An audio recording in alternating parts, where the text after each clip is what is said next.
રાજકોટ શહેરમાં વારંવાર સંગઠિત ગુના આચરતી ટોળકીઓ વિરુદ્ધ કડકમાં કડક પગલાં લેવા માટે માનનીય સીપી સર બ્રિજેશકુમાર દાસર અને એડિશનલ સીપી સર ચૈતન્ય મલ્લિક સર દ્વારા ક્રાઇમ બ્રાન્ચને સૂચના આપવામાં આવી હતી.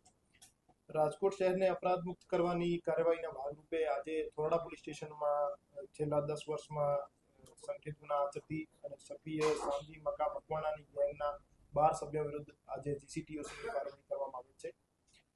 એસીપી ક્રાઇમ શ્રી ભરત બસિયા સાહેબ, પીઆઈ શ્રી ગોંડિયા સાહેબ, પીઆઈ શ્રી ડામોર સાહેબ, પીઆઈ શ્રી જાદવ સાહેબ અને પીએસઆઈ શ્રી સીબી જાડેજા સાહેબની ટીમ દ્વારા મહેનત કરી આ દરખાસ્ત તૈયાર કરવામાં આવેલ છે.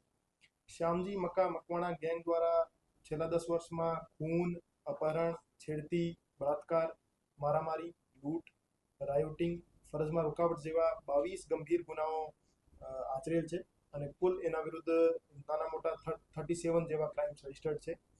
કુલ 12 આરોપીઓ પૈકી 8 આરોપી ક્રાઇમ બ્રાન્ચના શકંજામાં છે અને 4 આરોપી હાલ ફરાર છે. જે આરોપીઓ અટક થયેલા છે એ આરોપીઓ છે દેવસીભાઈ મકાભાઈ મકવાણા, દિલીપભાઈ પ્રેમજીભાઈ ચૌહાણ, ચિરાગ ભૈલુ શામજીભાઈ મકવાણા, કિરણ ખીમસુરિયા, અજય જાદવ, ગૌતમ ઉર્ફે ગોગો બારિયા, નાગેશ ઉર્ફે લાલો શામજીભાઈ મકવાણા તેમજ મેહુલ કનુભાઈ સોલંકી. આ સિવાય 4 આરોપી હજુ ફરાર છે અને આવનાર દિવસોમાં 3 બીજી ગેંગ્સ રાજકોટ શહેર ક્રાઇમ બ્રાન્ચ દ્વારા આઈડેન્ટિફાઈ કરી લેવામાં આવેલ છે. એના વિરુદ્ધ પણ જીસીટીઓસીની કાર્યવાહી કરવાની પ્રક્રિયા હાલ ચાલુ છે.